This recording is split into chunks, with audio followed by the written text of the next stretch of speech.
Is the real estate market crashing? What happens if the virus returns? Do we turn? Do we enter? That's next on Selling DC.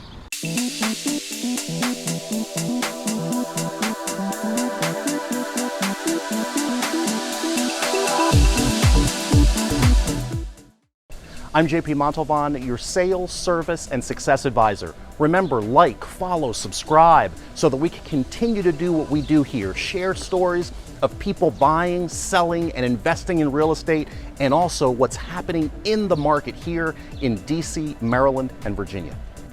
Here are the three most important things to be thinking about if you're considering buying, selling, or investing. First, there's no such thing as a national real estate market.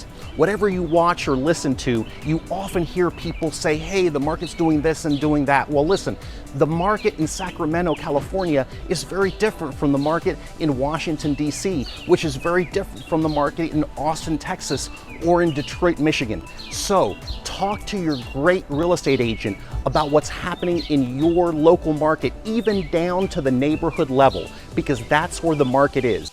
And if you're going to write an offer on a home, remember, include an appraisal contingency.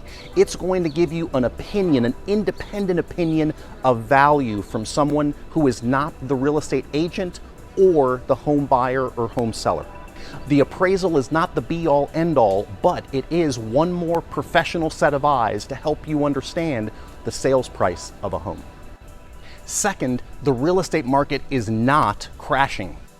You'd think that this article by Tim Ellis of Redfin, pronouncing in grand headlines that the market reversed course and that declines were more than 10%, that the market would be crashing. But these headlines are not the full story.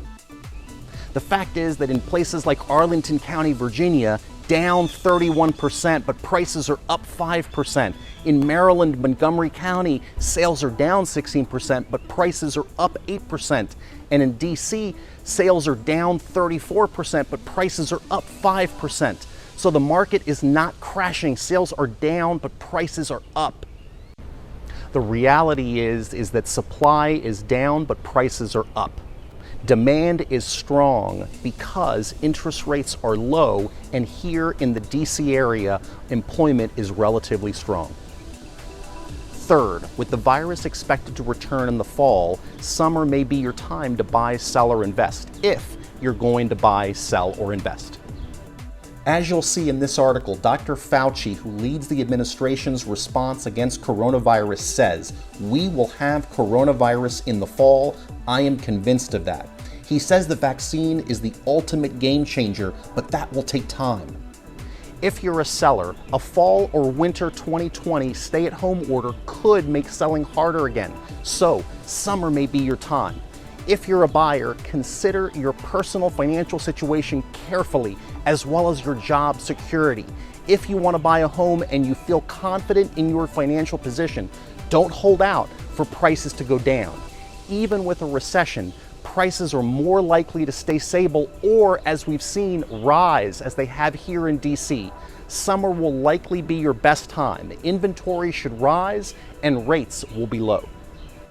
We hope you found this episode helpful. Hey, would you like to appear on an episode of Selling DC? Reach out to us and like, subscribe, follow so that we can continue to do what we're doing right here, which is keeping you in the loop of all things real estate, stories, and more about buying, selling, and investing in DC.